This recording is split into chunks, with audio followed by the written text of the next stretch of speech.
как-то в начале 90-х прозвенел звонок Сахафильм, и позвали меня. И это звонил директор картины Алексея Балабанова. Он рассказал, что вот Алексей Балабанов хочет снять фильм по Серышевскому «Река». И хотели бы они приехать в Якутию, посмотреть, отобрать актеров, посмотреть возможность съемки именно вот на территории Якутии.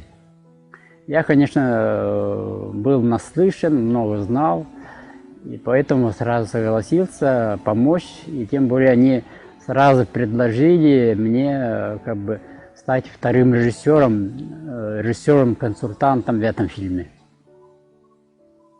И вот через неделю они приехали, Алексей Балабанов, директор картины, самого Сергея Селянова не было, художник-постановщик и оператор Сергей Астахов. Вот. Сначала мы объездили тут ближайшие районы, улусы наши. Они были в Чаркуэхе, были в других местах, смотрели местности. Потом, значит, мы стали искать актеров, провели большой кастинг.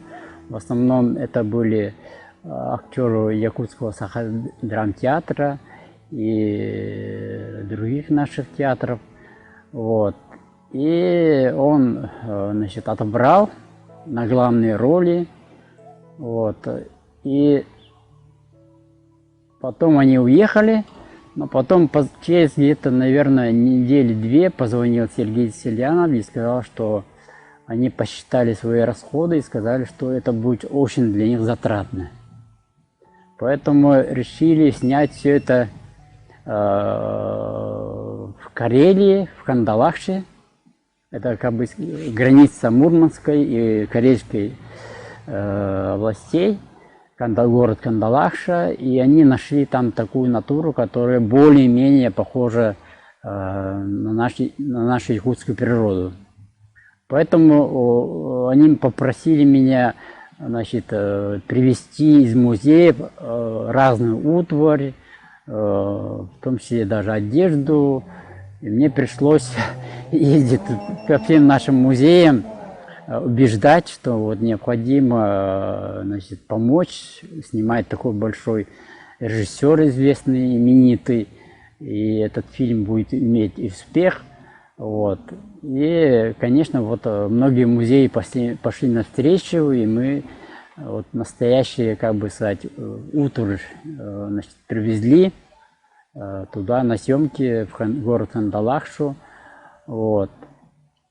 И, конечно, я хотел, чтобы наши ребята прошли там такую практику. Я поставил условия перед Селяном, чтобы хотя бы взяли несколько наших ребят, как бы ассистентами там оператора, художника-постановщика, и они пошли навстречу, вот взяли, значит, Юрия Бережнева, Петра Бояркина, вот которые как раз работали у нас и в Чингисхане, и в Туиндархане, да, основными операторами и художниками, да, и они прошли там хорошую школу.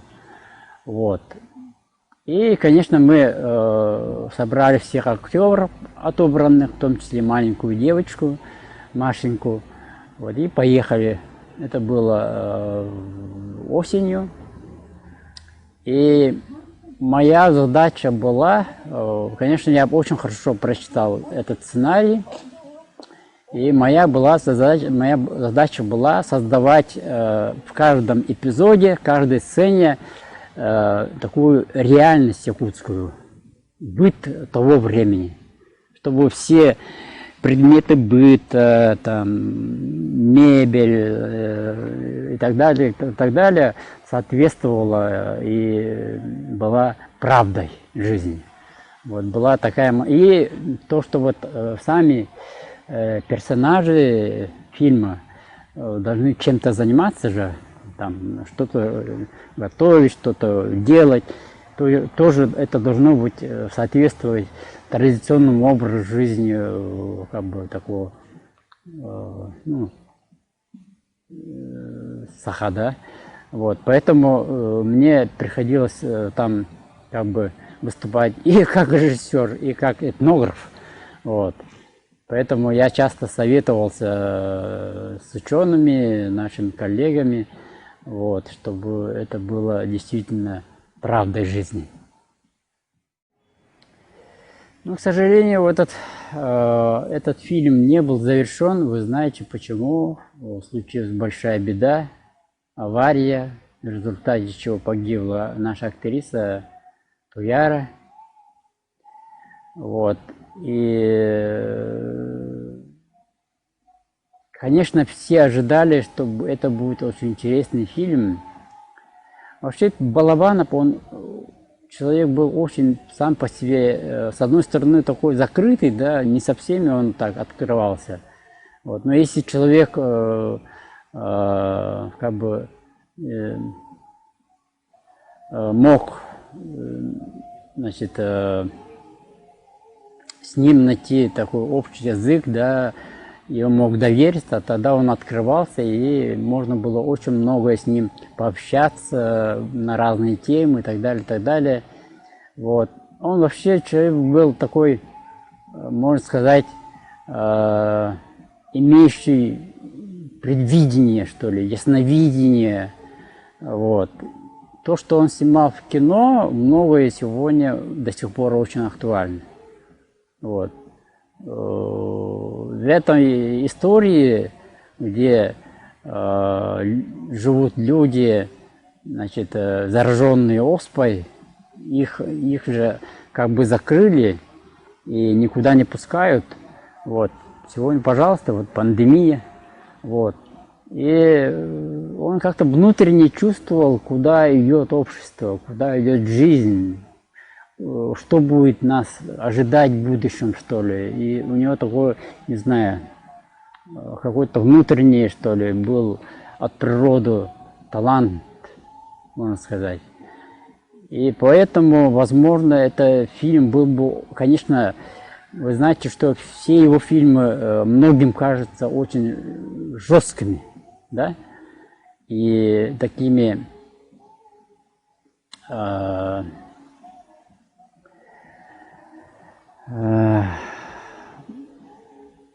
на уровне, что ли, такого нервного срыва, на уровне таких каких-то таких высоких эмоций.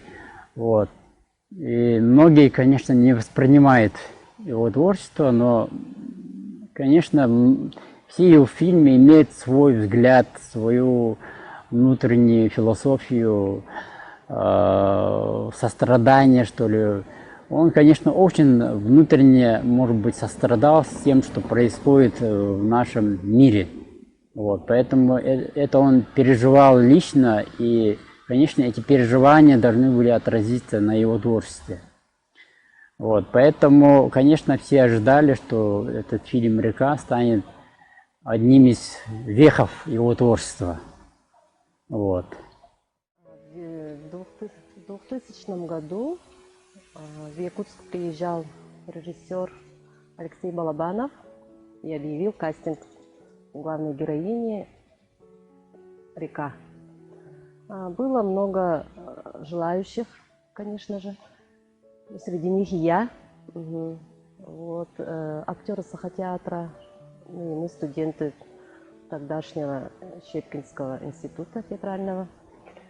Вот, проходил кастинг в Сахафильме, и меня посмотрел Алексей Балабанов, сказал, что чтобы еще раз я пришла на кастинг уже в Москве.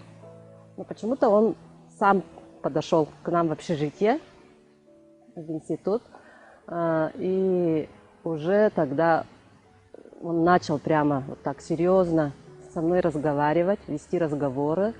Вот, всякие стихи я читала, ну, таланты свои показывала. Ага, и он сказал, чтобы я разделась. Это можно сказать. Разделась, потому что, оказывается, был, ну, в фильме есть кадр, где я абсолютно голая стою. Ну, бытовой такой бытовая такая сцена, я встаю и бросаю в камелек дрова. И вот ради этой сцены он меня заставил раздеться. Я вот стою такая и смущаюсь. Я же тогда была молодая студентка. Очень смущенная такая стою. И он говорит: почему ты стесняешься, Аня, говорит. Я говорю: у меня ноги кривые. И он такой: да нет, нормальные у вас ноги. Он такой: нормальные у вас ноги. И он прямо с тех пор вот у меня такого комплекса уже нет. Вот насчет ног. Наверное, он в меня вселил уверенность тогда. И вот они уже у меня утвердили. Уже в институт приехала Марина Лепартия. Это помощник режиссера. И он меня, и она меня, Васю, Гену и Протасова Николая, к сожалению, он не успел сняться в фильме, уже отпрашивать у ректора. И через некоторое время, по-моему, через неделю нас уже вот утвердили, и мы поехали в Питер, в Санкт-Петербург. И для нас уже там готовы были костюмы, вот национальные наши, грим наложили, костюм одели и фотографировали нас. И уже через 3 дня, по-моему, мы уже поехали поездом в Мурманск, в город Кандалакшу. Там я встретилась, уже в поезде я встретилась с Машей Клычкиной, с ее мамой. И вот наши актеры Сахатеатра подошли уже: Михаил Скрябин, Мария Канаева, Спартак Федотов. К сожалению, их среди нас уже нет, но это была и Туяра Свинобоева, да. Угу. Это была... Я вот сейчас вспоминаю, тогда по силе своей молодости я не понимала, с какими талантливыми людьми я работала. Вот, а сейчас вот я понимаю и очень ценю то, что мне пришлось с ними поработать. И вот начались съемки, нас заселили в гостиницу, и начались съемки. Я была поражена природой города Кандалакши, Мурманска. Прямо такая дикая, хорошая природа, похожая на природу нашей республики. Скорее всего, так, Верхоянск, Шуйбай. Вот, и мы уже съемочная площадка была подальше от города Кандалакши. И вот мы каждый день туда ездили. Каждый день были съемки с утра до вечера. Алексей Балабанов был очень требовательным, прямо очень-очень требовательный и строгий. Но как человек он был очень добрым человеком. Он вел вот с актерами очень такие душевные беседы. Душевные беседы такие были с нами. Мы же тогда были студенты, и был первый опыт вот, в участии фильма. И вот сразу с Алексеем Балабановым. Его имя тогда гремело на всю страну. Он снял фильм «Брат», «Брат 2». Он был супер-мега популярным. И вот лично я была очень горда тем, что я работаю с таким прямо мэтром, режиссером, мастером своего дела. И еще оператор был Сергей Астахов, тоже такой... Ага.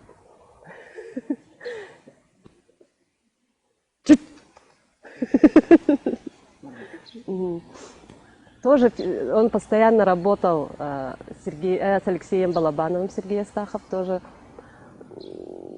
оператором вот, во всех его фильмах. И гримеры, помощники режиссера. Бар, иди. Гримеры, художники, костюмеры, все были мастерами своего дела. И вот начались съемки. Я так удивилась, вот среди вот этой вот дикой природы стоял якутский балаган. Прямо якутский балаган стоит. И прямо точно все сделали, прямо точно. Весной Анчик, Джанго и Килгирей построили на реке городьбу. Поставили сети на озере и теперь трудились, не покладая рук. Однажды, вернувшись домой, Точно. И как и снаружи, так и внутри.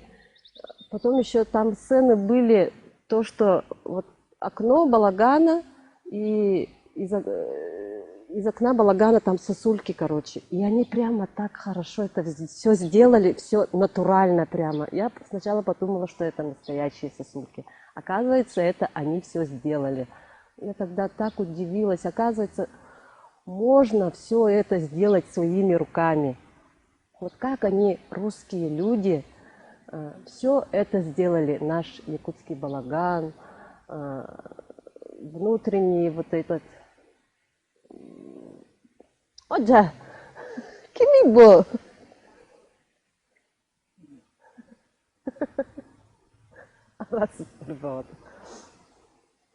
Внутренний расклад, уклад вот этой якутской семьи. Вот день за днем проходили съемки, и однажды я заболела во время съемок очень сильно. Как раз в это же время было, осенью. Ага. Так, я заболела, у меня была температура, заболело горло, ангина была, короче, я встать не могла. И вот приходит Алексей Балабанов, ему уже доложили то, что актриса больна. И он подошел ко мне, взял мою руку и сказал: Анечка, ты главное, сейчас не болей, ты должна быть ответственной. Ты должна быть ответственной. Из-за тебя мы все зависим в данное время. Ты должна быть ответственной. Пролечись хорошенько. Вот я тебе даю 2 дня, ты за эти 2 дня должна выздороветь, он сказал. Я сказала: хорошо. И вот эти 2 дня я очень хорошо лечилась. Меня лечила Лена, девушка, которая поехала с нами. Она работала в музее в Якутском. Были музейные вещи. И она отвечала за сохранность этих музейных вещей. И она со мной жила в одной комнате. И вот он сказал Лене: Лена, хорошенько пролечи Аню. Она сказала: хорошо. И я через 2 дня уже была на съемочной площадке и уже работала. Вот. Потом однажды, вот что вспоминаю, однажды Туяра была такая...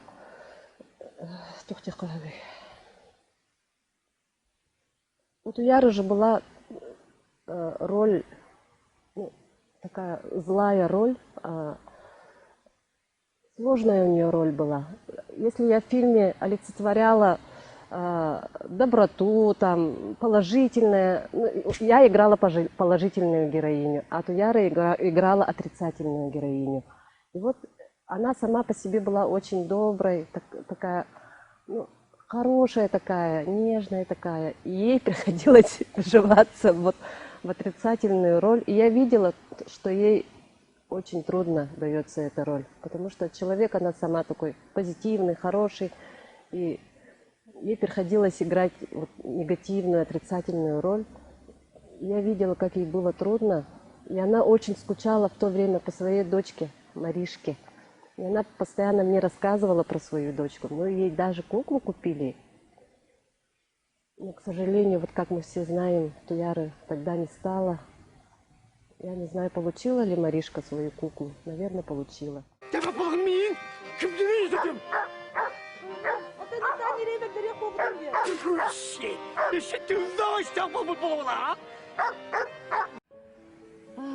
Это было в августе 2000 года. Мы с мамой сидели, обедали, и вдруг услышали, что набирается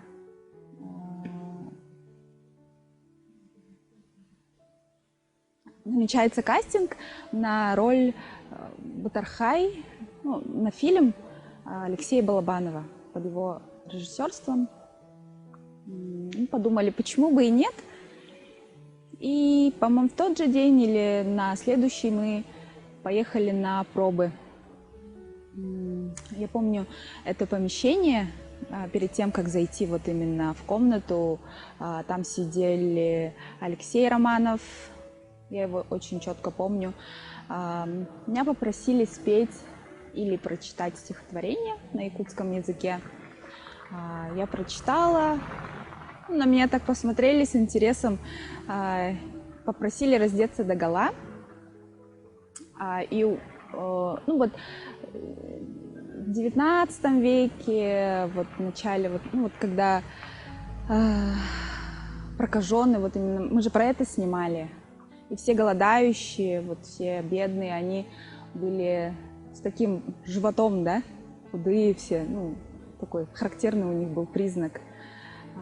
И я в детстве болела рахитом, и поэтому у меня тот самый животик и остался.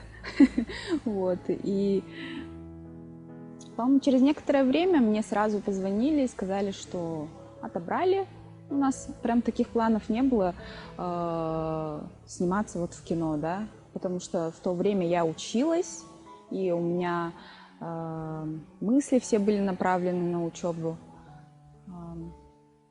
Никаких там планов не было по поводу того, что идти в актеры, в актрисы, не было такого. Вот. И мне говорят, что вот в сентябре уже надо ехать, а в сентябре у меня начинается учеба. Получается, мы пошли сразу разговаривать с директором, мы посчитали, что это все-таки Алексей Балабанов, и такую возможность упускать нельзя. Вот. И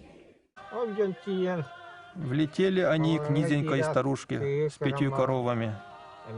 Увидели девушку и умерли. Джанга. новый же, да? А брат второй 2000-го, да? В 2000 году же вышел он. Так. Ну, наша вся семья, мои родители, мама тем более, она очень любит российский, русский кинематограф.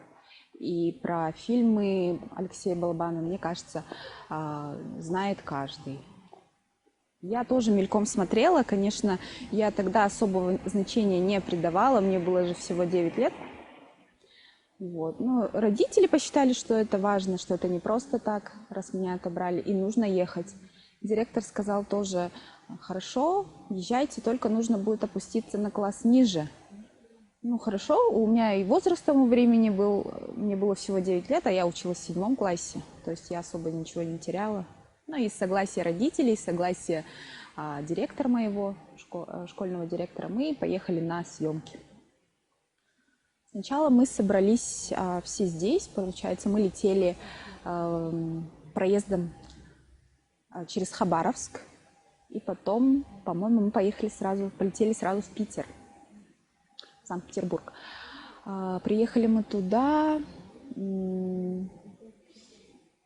сразу в тот же день со съемочной группой, с актерами, с артистами Сахатеатра. Мы поехали гулять по Санкт-Петербургу. Я помню, тогда я увидела цены на арбуз, 7 рублей за один арбуз. И мне это почему-то так запомнилось.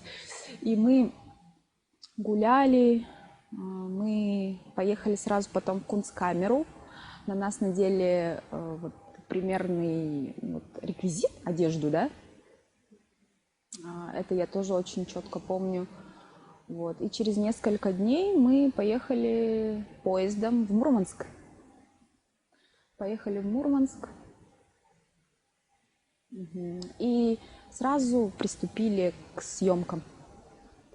В это время, вот как раз 20 лет назад уже прошло в это время, мы ждали, когда же все-таки выпадет снег.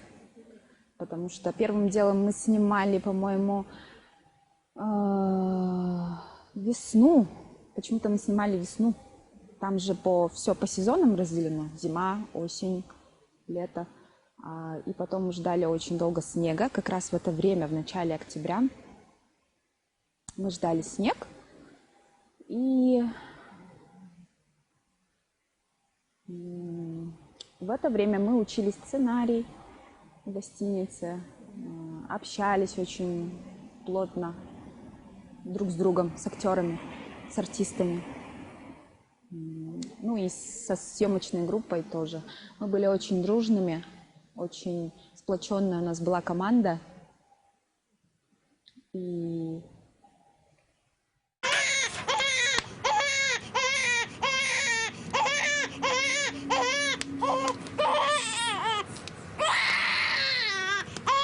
Вот.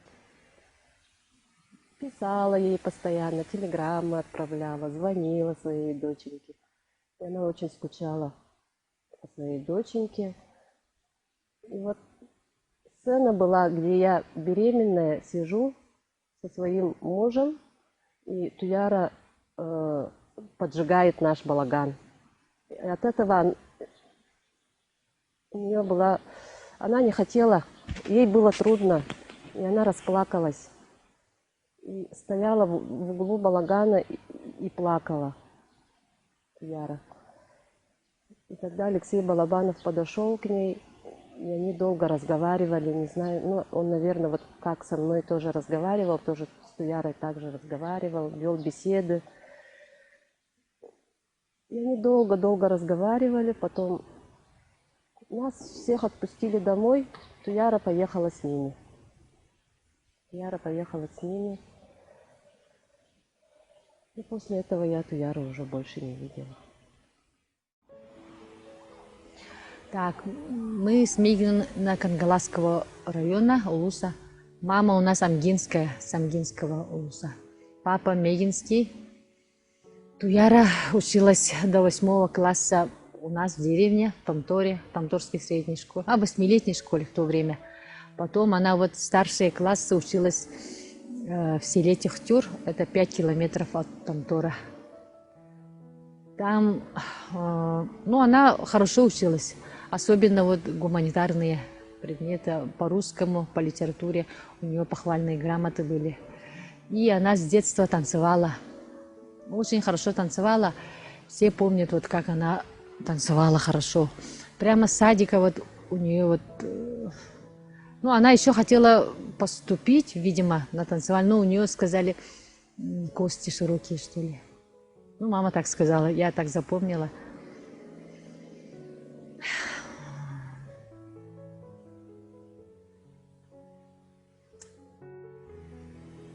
Когда Туяру позвали, да, туда сниматься, я здесь училась в ЯГУ, студенткой была. И она прямо обрадовалась, да, с другой стороны, что ее позвали, а с другой стороны не очень, потому что ее дочка Мариша, да, поступала как раз в школу, 1 класс, и она вот, ну, оставляла как бы дочку. И это, ну, мама сказала ей вообще не ехать, как ты оставишь дочку, с кем она останется. Она только вот с деревни к маме пришла, получается.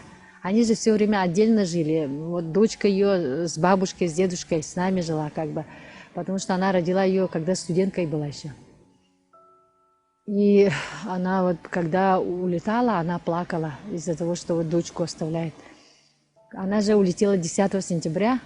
Дочка вот 1 сентября только пошла в 7-ю школу, в 1 класс. Ну, некоторые ее отговаривали не ехать. Она сказала, нет, я должна поехать. Мне вот несколько раз она сказала, я должна поехать, я должна поехать. Я еще удивилась, как это. Видимо, вот сейчас думаю, да, вот прошло столько лет, 20 лет прошло. И сейчас думаю, видимо, у нее судьба, что ли, так, ну, должна была поехать, видимо. И она поэтому вот плакала. И рассказывали, когда они улетали на самолете, она тоже...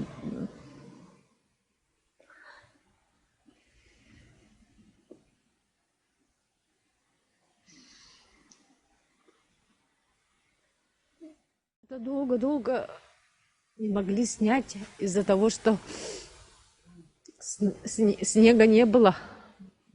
Она звонила и говорила, что в общежитии звонила на вахту и говорила, что снега вообще нету, и они ждут, пока снег пойдет. Видимо, там тепло у них в Мурманске, под Мурманском. И ждали, пока снег пойдет. Из-за этого они долго там не могли снять. Если бы там снег пошел, может, этого не случилось бы. Она вот скучала по дочке, очень сильно скучала, беспокоилась сильно.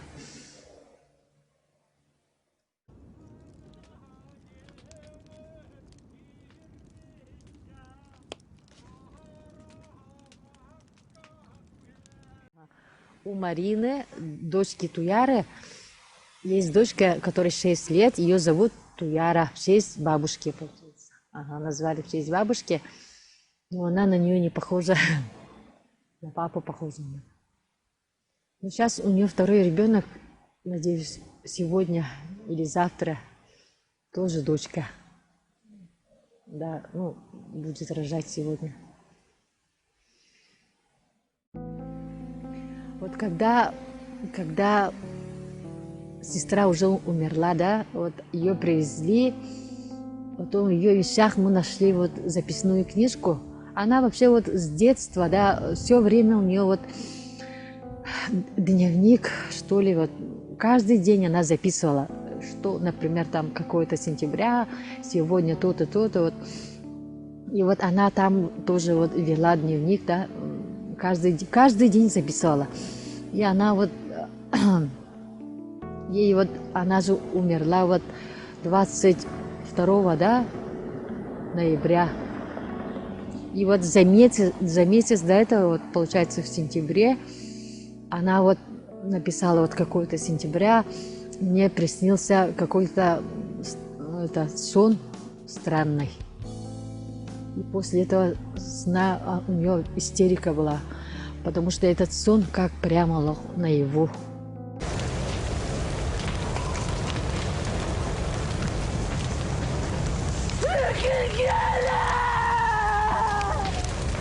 Да, может быть, как сказать, из Якутии же там она же не одна была. Просто вот я подумала, да, почему именно она вот умерла, да, потому что я думаю, вот у нее, как сказать, она была очень доброй и очень наивной. Очень наивной. Вот ей же сколько было, когда она туда поехала, ей 26 было, да, а у нее вот, как сказать, очень наивная. Она вот оставалась очень наивной и очень доброй. Она вот никогда ни с кем вообще в жизни не ссорилась. Если даже там какие-то ситуации, да, там конфликтные или что, она вот ничего в ответ не отвечала. Вот типа так-то, я считаю так, вот она так не говорила. Она была очень вот легким человеком. И очень мягкий у нее характер. И вот я думаю, эта роль ей вообще не подходит. Там же роль, вот я читала, да, вот и сценарий читала, она мне давала читать. Ей же вот до поездки отправляли. Я всегда вот читала ее сценарии по театру и так далее. И там вот эта женщина, полная противоположность моей сестры, я считаю. Полная противоположность. Вот она же вот злая какая-то, и как бы у нее жизнь как бы тяжелая, да. И она вот как-то, как сказать, ну, у нее тяжелый характер. И она же, ну, совсем не подходит. Туяра — это полная противоположность вот этой героини. Совсем. Она вот характером, как человек, тоже не подходит.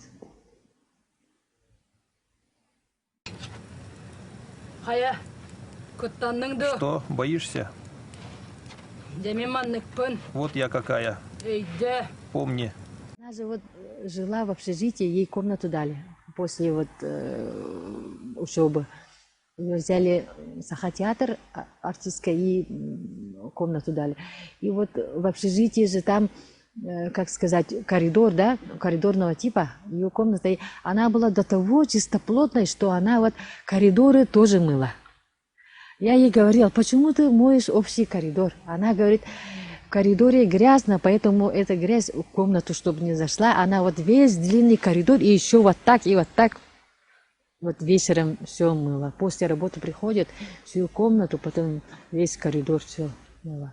Была очень чистоплотной и работящей. Она вот если что-то делала, то вот прямо конкретно. Прямо мыла конкретно. Пыль там все. Была очень трудолюбивой. Ну, так как она была старшая из нас, да, в семье же она старшая дочка, ну, старший ребенок, может, поэтому. И еще она была, как сказать, очень... Если вот один случай, например, да, совсем незнакомая женщина, получается, вот как-то к ней зашла женщина, да, получается, это, она сказала, типа, я ваша землячка, типа, как будто знает мужа, что ли, там, родственница мужа. И говорит, у меня совсем денег нету, дай мне в долг 300 рублей. А в то время, да, это вот, какой год был, там, 99-й и так далее год.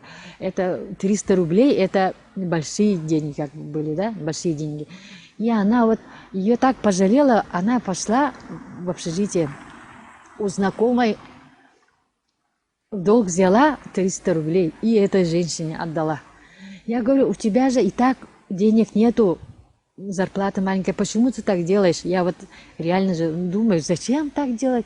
Если денег нету, зачем вот кому-то, у кого-то долг брать и вот отдавать? Она говорит, нет, ей нужнее, она нуждается, я потом сама ей отдам, типа, зарплата придет. Вот так. Была такая вот. Навоз подсохнет, и весной будет гореть от солнца. Лучше, как раньше, щелем фон законопатить, а сверху глиной. Умирается в конце, она вот бросается в костер. Ой, как плохо, что она в тот день поехала вот смотреть, показывать. Вот это из-за ее характера, да? Вот она же умерла в тот день, когда она не снималась. Она не снималась. Сказали, она просто поехала и сказала, я там что-то покажу. Опять же, вот это ее характер, да, вот это вот именно показывает ее характер. Она была вот слишком отзывчивой, да. Всем старалась помогать.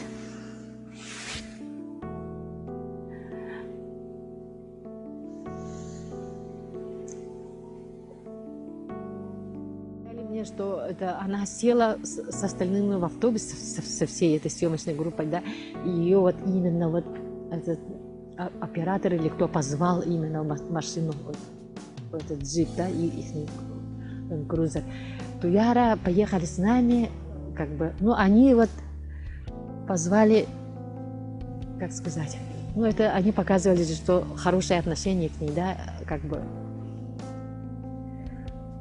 Ну, лучше бы она в автобусе со всеми поехала бы, она бы тогда не умерла. Если бы ее не позвали, или если бы в тот день она сказала, сама бы не поехала с ними, тогда, может быть, она бы благополучно бы приехала к дочке, к родным, к маме, к папе.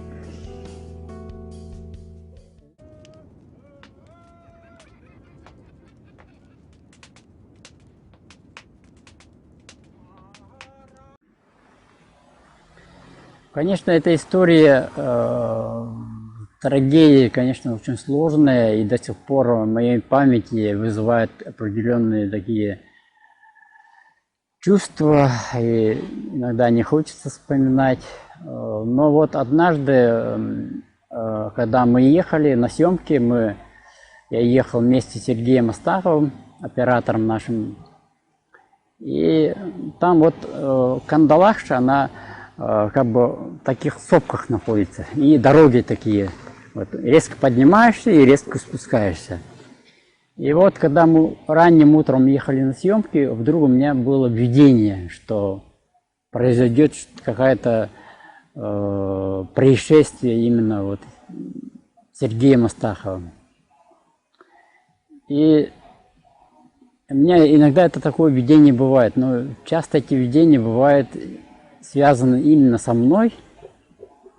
Потом я вспоминаю через там 2-3 года, я вдруг понимаю, что это же я видел когда-то. Это часто бывает. И вот такое видение было связано с каким-то нехорошим ощущением. И, конечно, я не смог Сергею Астахову сказать об этом, потому что, ну, мало ли что могут люди подумать, да? И почти ночь я не спал, можно сказать, переживал, что делать, сказать, не сказать. И когда утром мы собирались на съемку, я подошел к Алексею Балабанову и говорю: Алексей, вот, пожалуйста, предупреди Сергея, что у меня плохое предчувствие, пусть он ездит помедленнее, потому что он всегда ездил там 120-100 километров, да, по сопкам. Вот.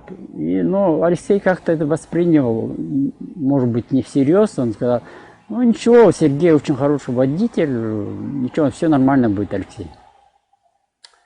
Вот. Но потом прошло 2 недели, должны были снимать каскадеров, и вся вот якутская труппа актеров там, и так далее, и мы в том числе остались в гостинице. А вот Туяра Свиновоева, она почему-то захотела посмотреть, как снимаются каскадеры вместо нее. Потому что каскадер должен был одеть платье, загримироваться под нее и зайти в горящую юрту. Вот. И вот она хотела это посмотреть, убедиться, может быть, это соответствует будет или нет, не знаю, по каким мотивом она захотела это посмотреть. И вот она поехала, они все это сняли. Вот.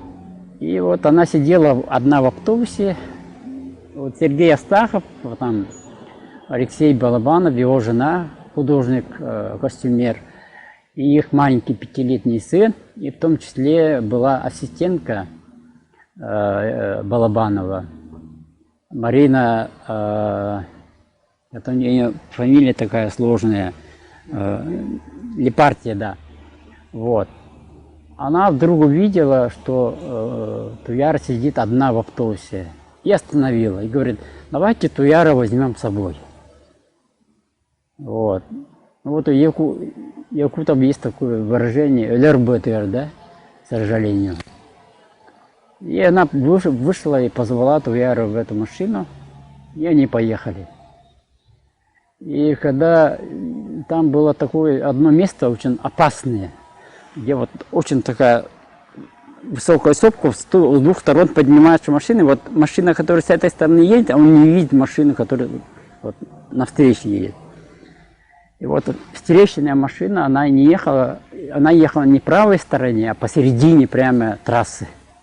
И они встретились в самом пике этой сопки, и Астах вынужден был уйти вправо. И, конечно же, машина ушла в кювет. А там очень высокая сопка, и они стали переворачиваться. И, к сожалению, вот в это время Туяра получила очень такие большие повреждения и не смогла доехать до больницы. Это, конечно, был очень большой удар для всех. Мы все очень сильно переживали, конечно, и Алексей Балабанов не смог продолжать этот проект, потому что Туяра играла главную роль, и он, кроме нее, никого не видел. Ну и, конечно, я его понимаю, что любой другой режиссер, наверное, не смог бы продолжить проект, потому что это всегда очень тяжело. Расскажу про первый съемочный день. Вы, наверное, видели сцену, где я с коровой, теленком, собачкой. Меня гоняет Тронта Евгена прямо такой. Бай такой сидит, то и он. И я вот... Это был первый съемочный день. И режиссер от меня что-то требует. Я вообще не понимаю, все вокруг меня прыгают. И режиссер поставил задачу: Аня, ты идешь прямо, ты уже богатая, говорит. У тебя теленок, у тебя корова, у тебя собака, в конце концов. Ты идешь богатая. ты идешь спасать своего мужа, и богатая ты идешь. Я такая, так, я богатая, у меня корова, у меня теленок, я, значит, богатая. И иду такая. И там сцена была, где я перехожу речку. И прямо внутри меня одели какой-то костюм, ну, чтобы эта одежда, чтобы я не промокла. И прямо вот я не должна была падать, но я там упала, короче. Я упала, я такая, блин, сейчас режиссер меня будет ругать за то, что я упала. Но в фильм вошел именно тот кадр, где я упала.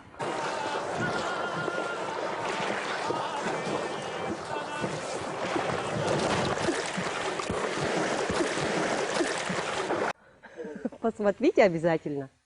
Вот, еще был второй такой случай. Мы тоже, это вторая сцена, по-моему, была. Тоже я иду, и Гена Турантаев такой сидит, и меня не кормит, короче. И меня не кормит, и говорит, кушай, короче, сама. И мне пришлось там впервые в жизни, первый и в последний раз кормиться как теленок, как маленький теленок.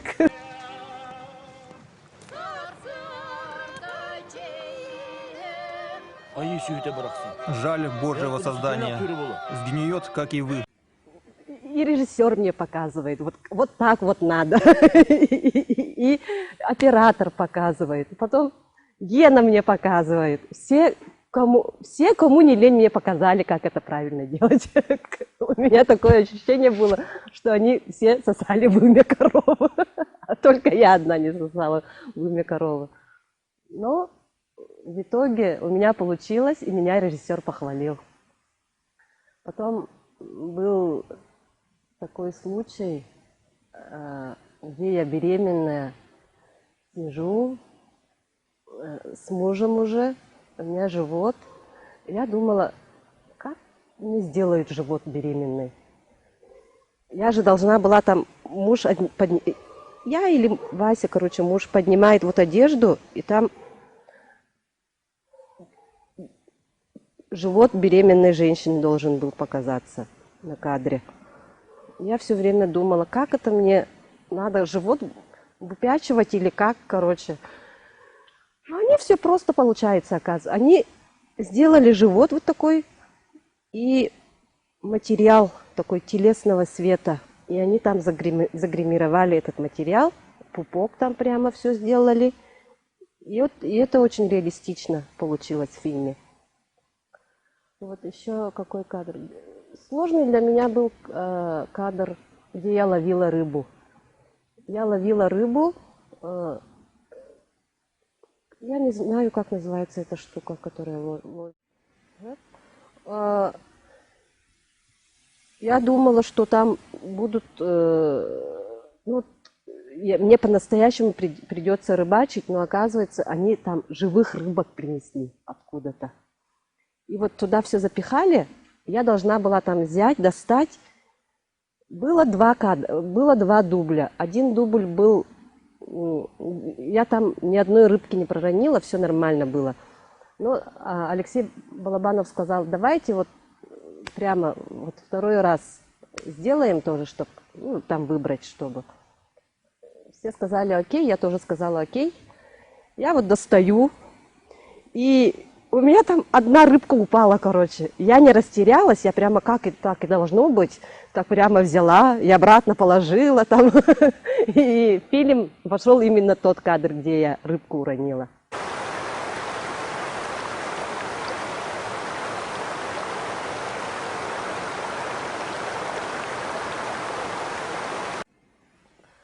Вот еще какие.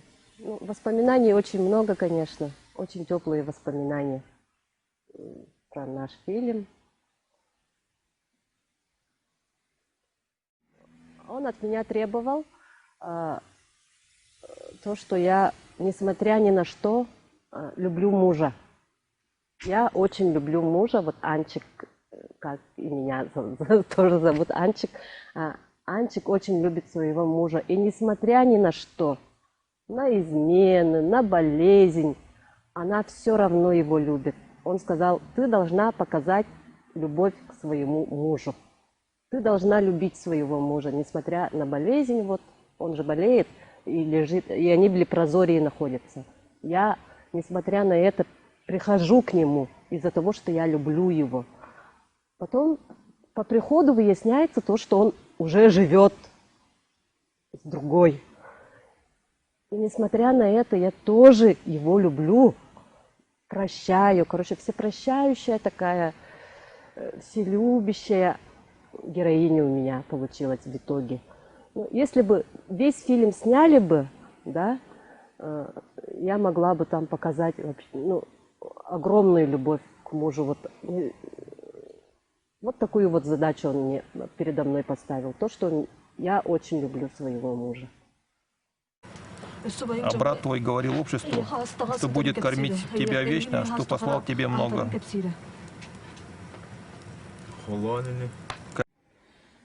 На съемочной площадке я общалась со всеми. Ну, мне было 9 лет, я была таким общительным ребенком. Вот. Все меня любили, носили на руках. Вот. Больше всех я общалась, наверное, с детьми, потому что мы были маленькие, играли все время, бегали туда-сюда по съемочной площадке, носились. Это был сын Алексея Октябриновича, Петя Балабанов, и дочка оператора нашего, Сергея Астахова, Дуня. Вот. Мы играли, потом, когда все-таки этот снег выпал, мы играли в хоккей на льду на Белом море и лепили снеговиков. Угу. Алексей Октябринович, он никогда не делил актеров на взрослый и маленький, да? То есть он не делил на взрослых и детей. Он работал одинаково, он требовал одинаково со всех. Он был очень требовательный, он был очень четкий, точный и всегда знал, чего хотел. И даже будучи маленьким ребенком, я понимала, что все это серьезно, и все его указания, все его вот требования, они и детьми в том числе, и взрослыми, они выполнялись беспрекословно. Грустное, смешное.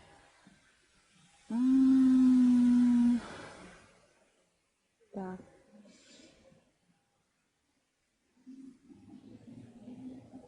Наверное, не было ни одного дня, когда я бы не вспоминала про наши съемочные дни. Все равно никогда это не забудется, конечно.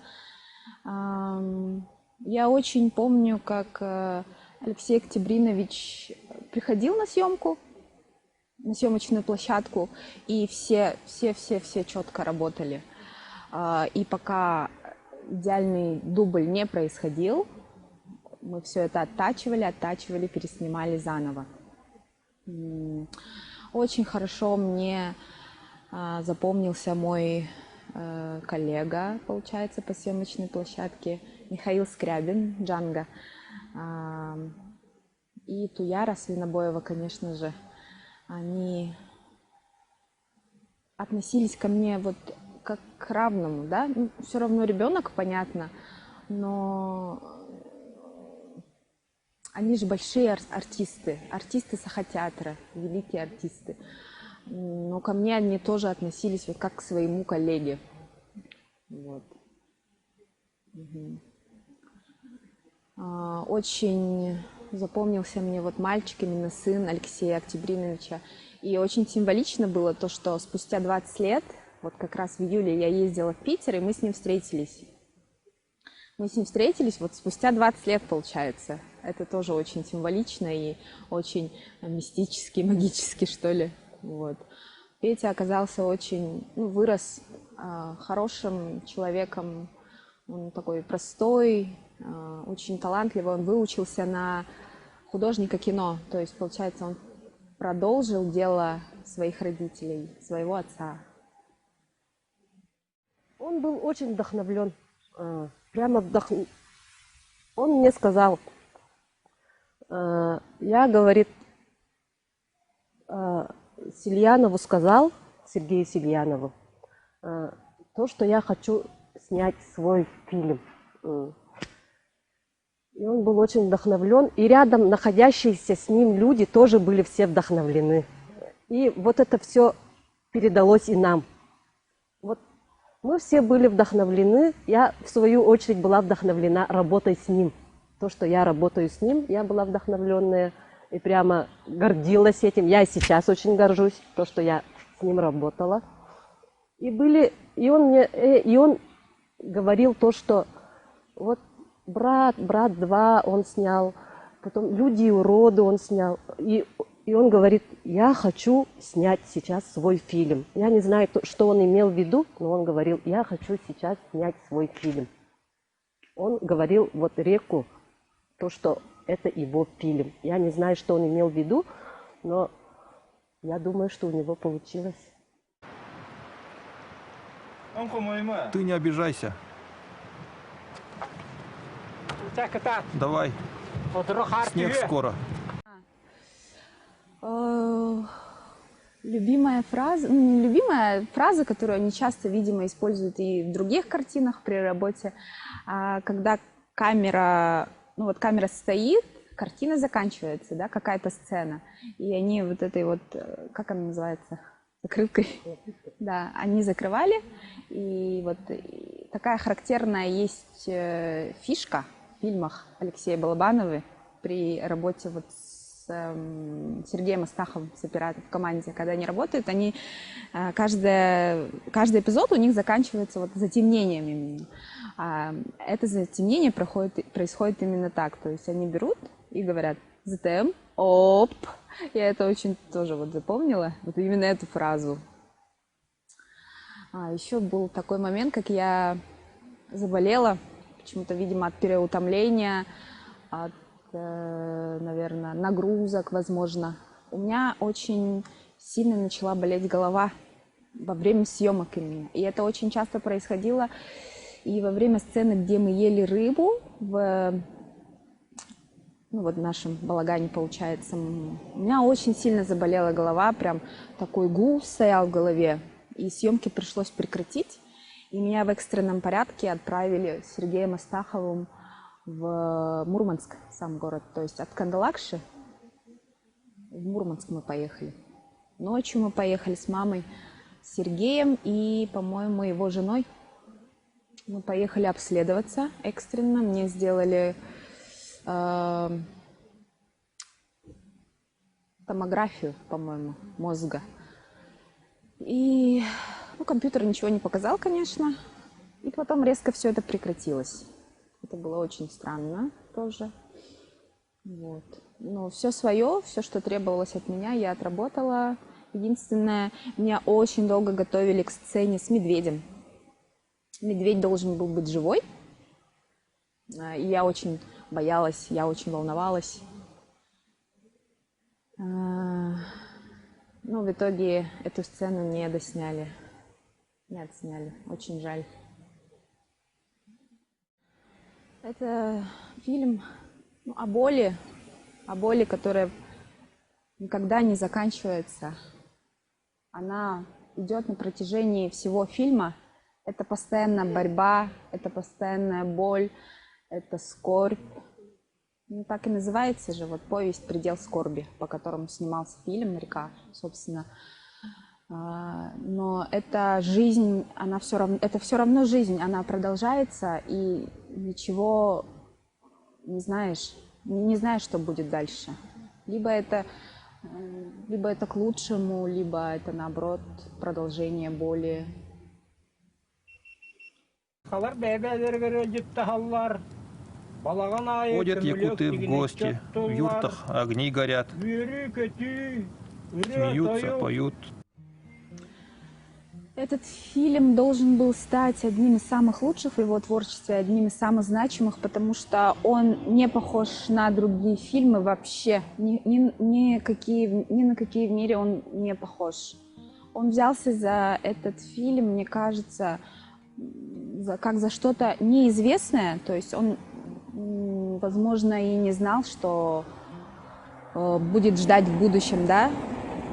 отсними этот фильм до конца, но определенно он бы имел успех по причине того, что там очень сильные актеры, очень там в этом фильме особая энергетика, и в любом случае, да, он стал бы, наверное, не хуже, чем его самые знаменитые фильмы «Брат», «Брат 2», потому что это все-таки был бы необычный фильм. Даже несмотря на то, что у меня сейчас совсем другая сфера, я думаю, то, что произошло со мной 20 лет, это не просто так, и это только начало моего творческого пути. Ну, конечно, хотелось бы. Но у меня нет образования актерского, там, какого-то, как у наших артистов Сахатеатра. Но очень хотелось бы, конечно. Всем, кто не смотрел этот фильм, всем советую посмотреть. Он есть в свободном доступе в YouTube. Длится 40 минут. Заходите, посмотрите и поймите, что ну, вот прикоснитесь именно к тому, что создал Алексей Балабанов. Вы должны увидеть эту картину обязательно. То есть... Конечно, уже 20 лет прошло, оказывается. Ну, они, команда Балабанова, очень, я думаю, в то время, да, они очень заботливо относились к нам, актерам нашим. Особенно внимание, конечно, Туяре было. Туяра такая талантливая молодая актриса была. И так быстро ворвалась ее жизнь там. Так, конечно,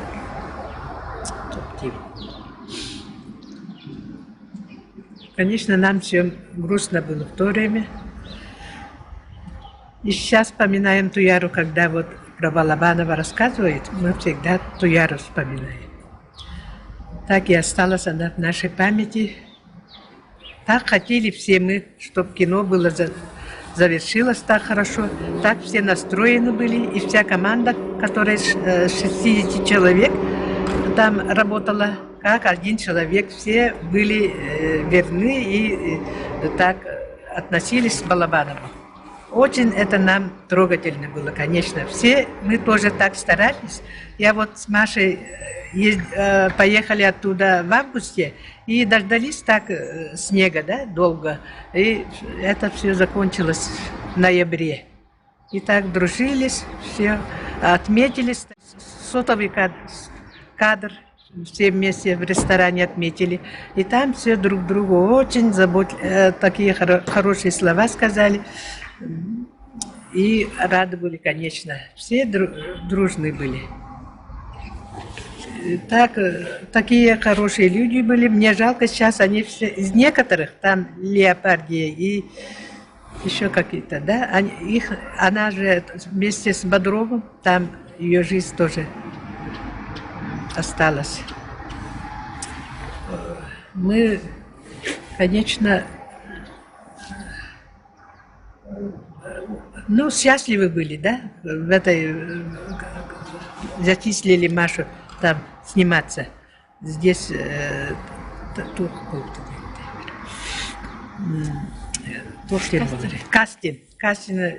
кастинге 50 человек участвовало, сказали, детей 50, из них выбрали Машу и сказали в конце, чтобы я ей косы не постригла, да?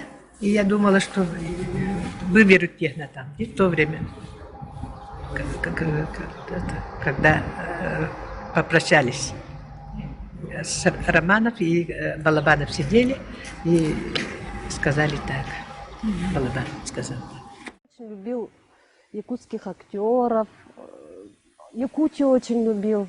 Все время расспрашивал про наш быт, говорил, что у нас очень красивый язык.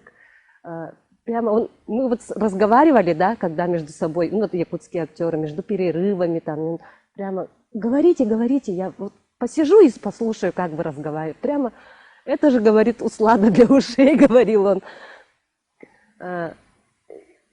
Якутских актеров он очень любил. Вот Машу нашу Кычкину, Васю Борисова, меня, Туяру Свинобоеву, Гена Турантаева. А он больше всех полюбил Михаила Скрябина. Он говорил, что он невероятный харизмный актер.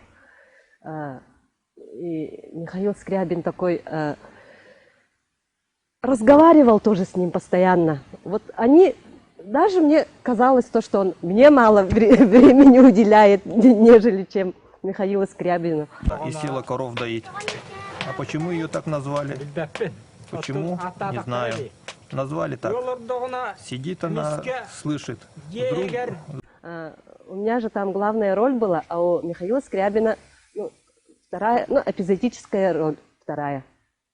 Тоже главная, но и почему-то они все время разговаривали. Они все время вдвоем вот так.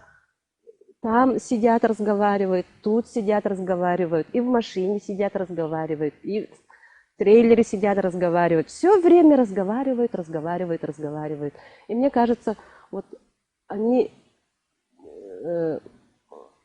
передавали, наверное, друг другу какие-то информации, полезные друг друга. Я в то время, в силу своей молодости, я не могла дать ему ту информацию, которую дал в свое время Михаил Скрябин.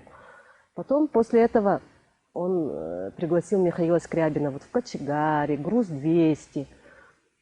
Они прямо дополняли друг друга, как режиссер и актер. Мне так кажется.